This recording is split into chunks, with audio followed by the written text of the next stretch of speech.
بسم اللہ الرحمن الرحیم۔ اس دعا کے ساتھ اپنے نئے لیکچر کا آغاز کریں گے۔ رب زدنی علما، مضمون اردو، سال اول، صنف نظم، اور نظم میں آج ہم نعت پڑھیں گے۔ Lecture number 4۔ نعت کو شروع کرنے سے پہلے ہم سب سے پہلے نعت کی تعریف پڑھ لیتے ہیں۔ نعت حضور اکرم صلی اللہ علیہ وآلہ وسلم رحمت للعالمین، حضرت محمد صلی اللہ علیہ وآلہ وسلم کی سیرت، اخلاق و عادات، آپ کی حیات مبارکہ کے گوشوں کو یعنی آپ کی تعریف و توصیف کو نظم کی صورت میں بیان کرنا نعت کہلاتا ہے۔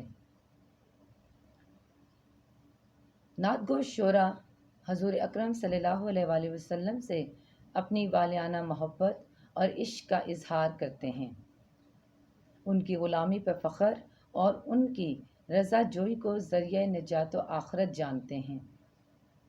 نعت میں نبی پاک صلی اللہ علیہ وآلہ وسلم کی ولادت، بچپن، ہجرت، غزوات، معجزات، شفاعت، اخلاق و عادات، معراج شریف اور صحابہ کرام کا عشق وغیرہ موضوعات کے طور پر لیے جاتے ہیں۔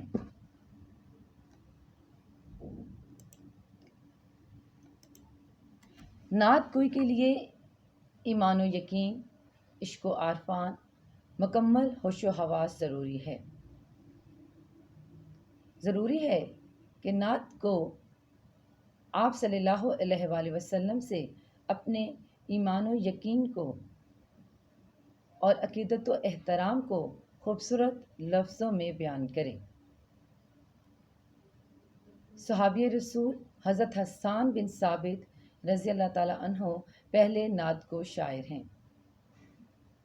سعدی، امیر خسرو، امام احمد رضا، محسن کاکوری، امیر منائی، داغ دہلوی، حفیظ جلندری اور مولانا ظفر علی خان نے بہت ہی خوبصورت انداز میں آپ صلی اللہ علیہ وآلہ وسلم کی نعت گوئی کی ہے۔ نعت کو شروع کرنے سے پہلے ہم نعت کے شاعر محسن کاکوری کا تعارف پڑھ لیتے ہیں۔ شاعر اصل نام مولوی محمد حسن، جائے پیدائش لکھنؤ کے ایک قصبے کاکوری میں پیدا ہوئے اور اسی مناسبت سے اپنے نام کے ساتھ کاکوری کا لفظ استعمال کیا۔ ان کے والد محترم ایک ممتاز عالم تھے جنہوں نے اپنی ایک کتاب میں حضرت آدم علیہ السلام سے نبی پاک صلی اللہ علیہ وآلہ وسلم تک کے مفصل حالات بیان کیے تھے۔ آپ نے اس زمانے میں ہادی علی اشک سے شاعری کی تعلیم حاصل کی، جو کہ اپنے دور کے بہت ہی مشہور شاعر تھے۔ محسن کاکوری بچپن ہی سے انتہائی باصلاحیت تھے۔ آپ کو آپ صلی اللہ علیہ وآلہ وسلم سے بے پناہ محبت اور عقیدت تھی۔ روایت ہے کہ محسن 9 سال کے تھے کہ انہیں خواب میں رسول اکرم صلی اللہ علیہ وآلہ وسلم کی زیارت نصیب ہوئی، جس پر اظہار مسرت کے طور پر انہوں نے ایک فارسی نظم لکھی۔ محسن کاکوری کا زیادہ تر کلام حمدیہ اور نعتیہ ہے۔ ان کی وجہ شہرت بھی ان کا نعتیہ کلام ہے۔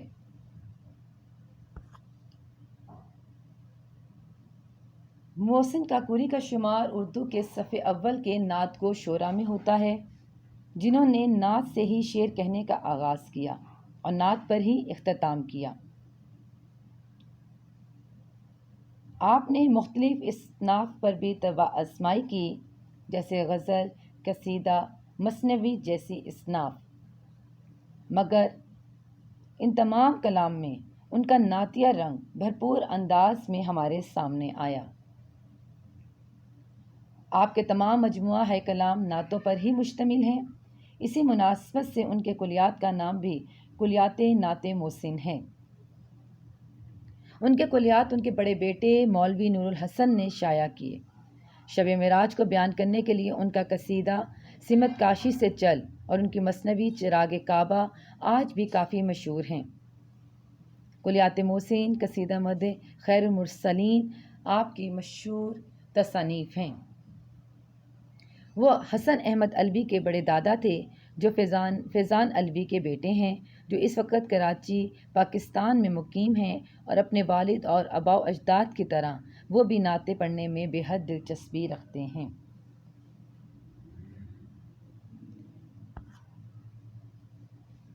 حوالے اشعار دیے گئے ہیں تاکہ طلبہ اور طالبات کو تشریح کرنے میں مددگار ثابت ہوں۔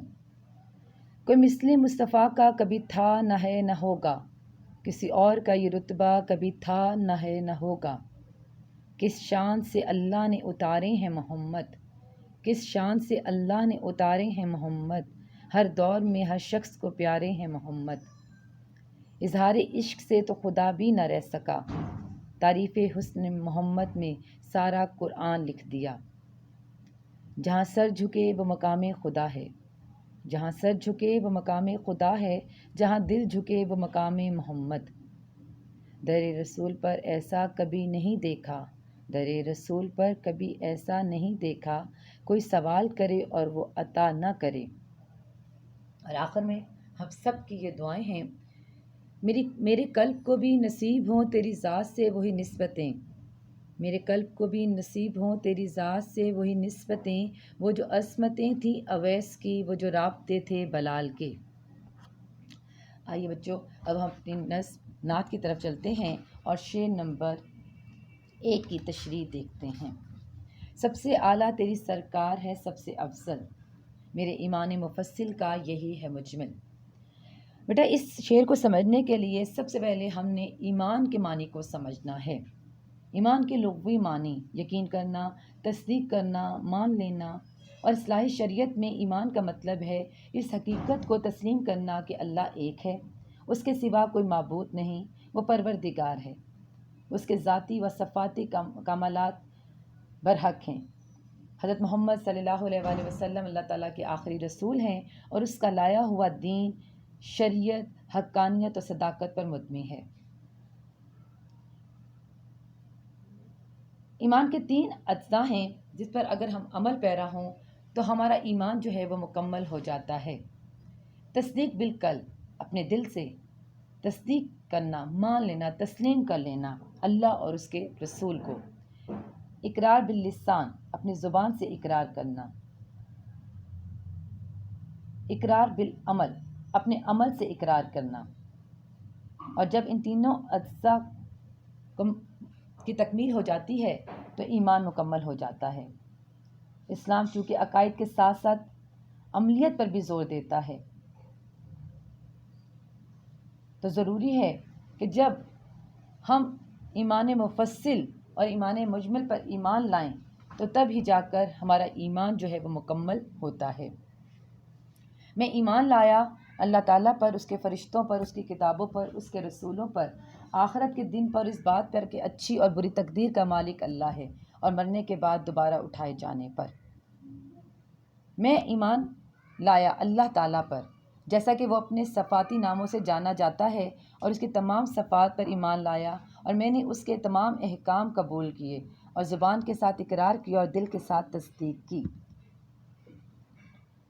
شاعر اپنے شعر میں اللہ تعالیٰ نبی پاک صلی اللہ علیہ وآلہ وسلم سے اپنی بے پناہ محبت کا اقرار کر لیتے ہیں، اور جب انسان اقرار کر لیتا ہے تو گویا کائنات کی سب سے اعلیٰ ہستی آپ صلی اللہ علیہ وآلہ وسلم کی ذات کو قرار دیتا ہے، کیونکہ آپ صلی اللہ علیہ وآلہ وسلم کو مخلوقات میں سب سے افضل تسلیم کیا گیا۔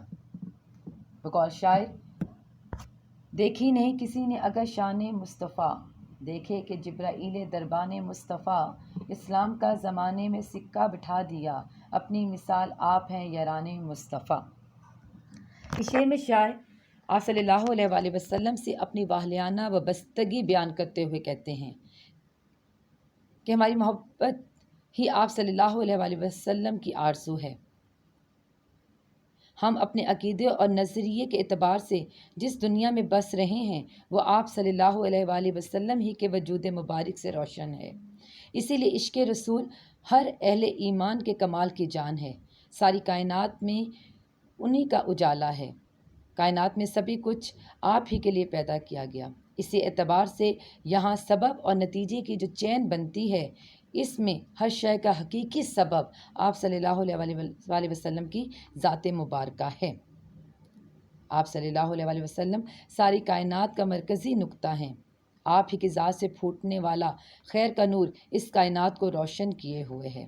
بقول شاعر، شایع ہے تجھ کو سرور کونین کا لقب، نازا ہے تجھ پہ رحمت دارین کا خطاب۔ شعر نمبر 2 اور شعر نمبر 3۔ خدا کا ذکر کریں اور ذکر مصطفیٰ نہ کریں، خدا کا ذکر کریں اور ذکر مصطفیٰ نہ کریں، ہمارے منہ میں ہو ایسی زباں خدا نہ کرے۔ گلخوش رنگ رسول مدنی و عربی، زیب دمان ابد در دستار ازل، اوج رفت کا کمر نخن دو عالم کا ثمر، بحر وحدت کا گہر چشمہ کثرت کا کمل۔ محسن کاکوری نے اپنی اس نظم کے ان اشعار میں آپ صلی اللہ علیہ وآلہ وسلم کے لیے نادر و حسین تشبیہات اور استعارات کا استعمال کیا، اور محسن کاکوری کے کلام کو نادر و حسین تشبیہات اور استعارات کی وجہ سے ہی ممتاز مقام حاصل ہے۔ ان کی یہ خاصیت ہمیں اس نعت میں بکثرت ملتی ہے۔ ہمارے پیارے نبی صلی اللہ علیہ وآلہ وسلم کی تعریف و توصیف کے سلسلے میں انہوں نے ان اشعار میں خوبصورت تشبیہات و استعارات کا سہارا لیا۔ وہ کہتے ہیں کہ آپ صلی اللہ علیہ وآلہ وسلم میں خوبصورت رنگ کے پھول ہیں جس نے اپنی مہک سے ساری دنیا کو معطر کر دیا۔ شاعر نے آپ کو اپنے دونوں القابات رسول مدنی و عربی سے پکارا ہے۔ شہر مدینہ چونکہ عرب میں ہے، اس حوالے سے آپ کو رسول مدنی اور عربی پکارا جاتا ہے۔ عربی کا لقب اس لیے بھی دیا گیا کہ آپ کی پیدائش عرب کی ہے اور پیدائش بھی عرب قبیلے میں ہوئی ہے۔ اسی لیے شاعر کہتے ہیں کہ اے رسول مدنی و عربی، آپ کی ذات روز اول سے ہی بلند و عرفہ ہے۔ آپ کی ذات باعث تخلیق کائنات ہے۔ یہ محمد ہی تھے جن کی چاہت میں اللہ تعالیٰ نے یہ دنیا تخلیق کی۔ بقول شاعر، تھے سارے رسولوں میں وہ محبوب خدائے خاص، تھے سارے رسولوں میں وہ محبوب خدائے خاص، یہ مرتبہ اللہ نے احمد کو دیا خاص۔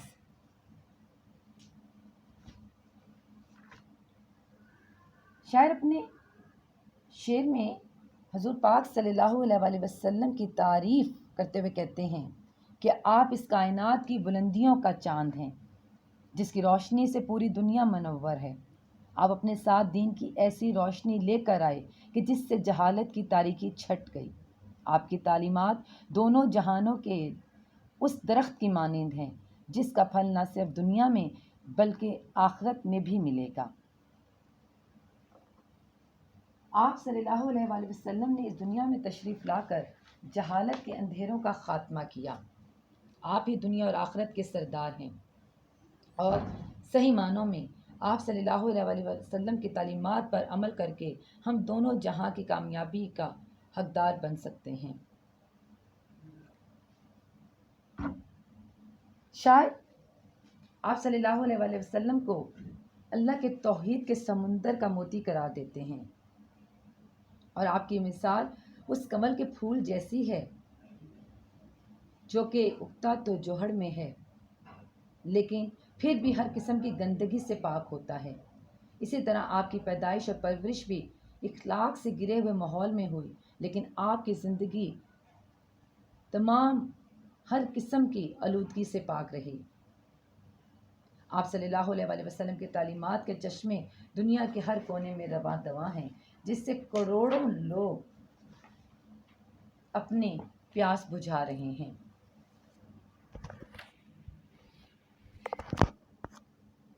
شعر نمبر 4 اور شعر نمبر 5 کی تشریح دیکھیے۔ ہے تمنا کہ رہے ناز سے تیرے خالی، نہ میرا شعر نہ کتا نہ قصیدہ نہ غزل، ہو میرا ریشہ امید و نخل سرسبز جس کی ہر شاخ میں ہو پھول، ہر ایک پھول میں پھل۔ شاعر محسن کاکوری آپ صلی اللہ علیہ وآلہ وسلم کی محبت کے جذبے سے سرشار ہو کر لکھتے ہیں کہ میں جو بھی تحریر لکھتا ہوں وہ حمد و نعت کے رنگ میں ڈھل جائے۔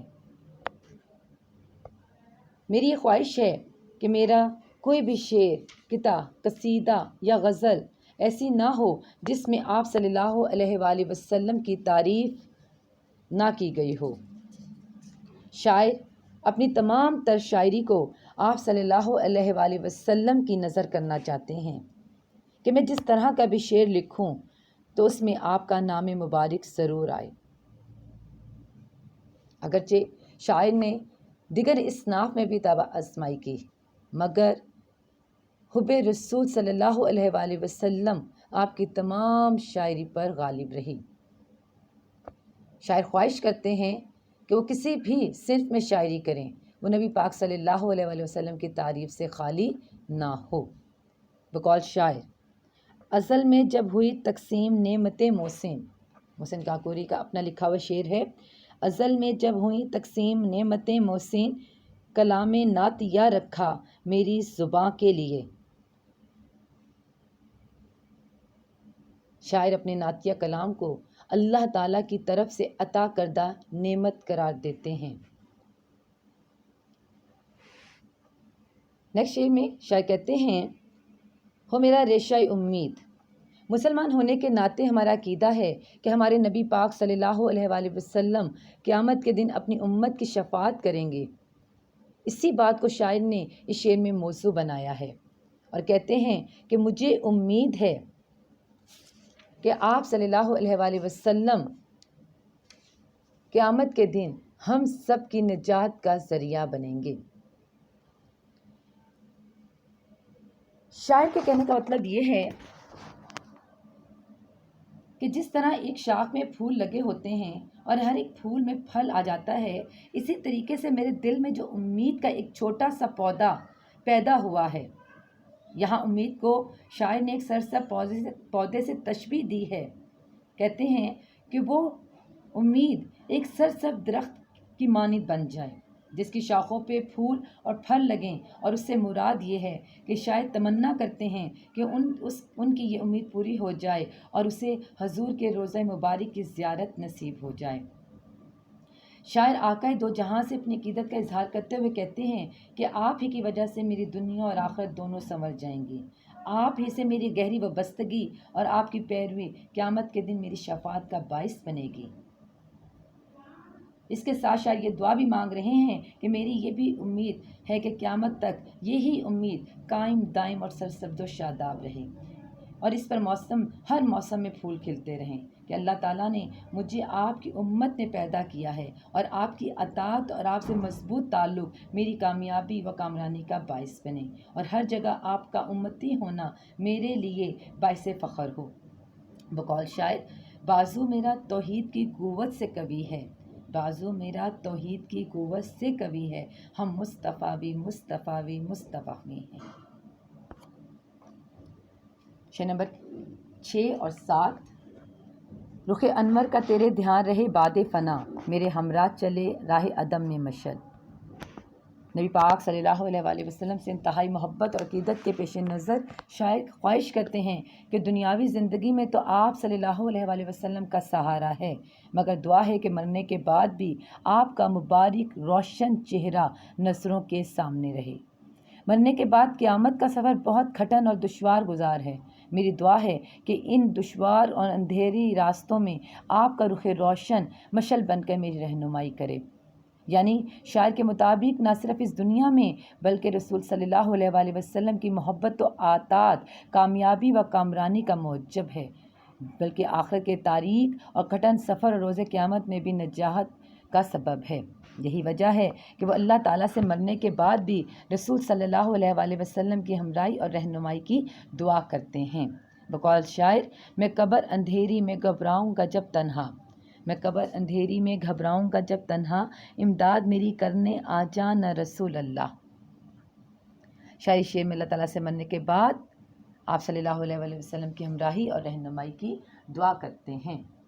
کہ مرنے کے بعد آپ کا روشن و مبارک چہرہ میری آنکھوں کے سامنے رہے، اور اسی روشن چہرے کی تابانی و چمک موت کے بعد دوسری زندگی کی سخت اور خطرناک سفر میں نور کی طرح چمکتی رہے۔ اور آخر میں شاعر محسن کاکوری کہتے ہیں کہ قیامت کے دن جب سب انسان دوبارہ جی اٹھیں گے، اچھے اور برے اعمال کا حساب کتاب ہوگا، ہر طرف نفسا نفسی کا عالم ہوگا، اس وقت صرف آپ اللہ کی بارگاہ میں اپنی امت کی بخشش کی التجا کریں گے۔ اسی لیے شاعر یہ آرزو کرتے ہیں کہ خدا کرے کہ قیامت کے روز میں آپ کے ہمراہ ہوں، آپ کی تعریف میرے لبوں پر ہو، اور یہی مست بنا دینے والا قصیدہ یا غزل میرے ہاتھ میں، کیونکہ یہ میرے لیے دوزخ سے نجات کا ذریعہ بن جائے گا۔ شاعر کا کہنے کا مقصد یہ ہے کہ جب قیامت برپا ہوگی تو اس دن تمام دنیاوی نظام تباہ و برباد ہو جائے گا، تو میری شدید یہ خواہش ہے کہ اس دن بھی اللہ تعالیٰ مجھے آپ کے ہمراہ صف میں کھڑا کر دیں، کیونکہ اس دن آپ کی قربت ہی میں امن و سکون ہوگا، اور آپ صلی اللہ علیہ وآلہ وسلم کی محبت ہی میری نجات کا ذریعہ بنے گی۔ رسول پاک صلی اللہ علیہ وآلہ وسلم کا ارشاد ہے، آدمی قیامت کے دن اسی کے ساتھ ہوگا جس سے اس نے محبت کی ہوگی، یعنی کہ جس نے اس سے دنیا میں محبت کی ہوگی۔ بقول شاعر، عدم کے کوچ کی لازم ہے فکر ہستی میں، عدم کے کوچ کی لازم ہے فکر ہستی میں، نہ کوئی شہر نہ کوئی دیار راہ میں ہے۔ شاعر آخر میں اللہ تعالیٰ سے دعا کرتے نظر آتے ہیں کہ قیامت کے دن جو ہے کہ آپ صلی اللہ علیہ وآلہ وسلم سے بالغانہ محبت ہی دراصل روز محشر آپ کے قرب کا سبب بنے گی، اور مجھے یقین ہے کہ آپ میرا یہ نعتیہ کلام دیکھ کر اللہ تعالیٰ مجھے ضرور بخش دے گا، اور اس کے بدلے مجھے جہنم کے عذاب سے نجات مل جائے گی۔ یہ تو تھی بیٹا آپ کے تمام اشعار کی تشریح۔ آخر میں مشکل الفاظ کے معنی دیے گئے ہیں تاکہ آپ جو ہے وہ ان سے استفادہ حاصل کر سکو۔ آخر میں سوالات کے جوابات کو جو ہے مفصل انداز میں جو ہے وہ پیش کر دیا گیا ہے تاکہ تمام طلباء اور طالبات جو ہیں وہ ان سے مستفید ہو سکیں۔ حصہ گرامر میں قصیدہ اور غزل کی تعریف بھی دی گئی ہے، اور گرامر کا سوال مرات النظیر کی تعریف بما امثال شعری امثال جو ہے وہ دے دیے گئے ہیں تاکہ تمام جو ہے وہ طالبات جو ہے وہ اس سے فائدہ اٹھا سکیں۔ تشبیہ کا مفہوم اور ارکان سے آگاہ کریں۔ ارکان تشبیہ، غرض تشبیہ، حرف تشبیہ، وجہ شبہ، یہ تمام تفصیل سے بیان کر دیے گئے ہیں، اور مجھے امید ہے کہ آپ کو آج یہ نظم نعت کی تشریح بما اشعار، حوالے اشعار، اور جو کچھ اس میں اضافی جو ہے وہ تشریح جو ہے وہ کی گئی ہے آپ لوگوں کو سمجھ آ گئی ہوگی۔ تمام ہم سب کا اللہ تعالیٰ ہم سب کا حامی و ناصر ہو۔ اس امید کے ساتھ انشاءاللہ کہ آپ کو یہ لیکچر جو ہے وہ سمجھ آیا ہوگا۔ انشاءاللہ نئی نسل، تیسری نسل کے ساتھ انشاءاللہ ہم پھر بعد میں حاضر ہوں گے۔ شکریہ۔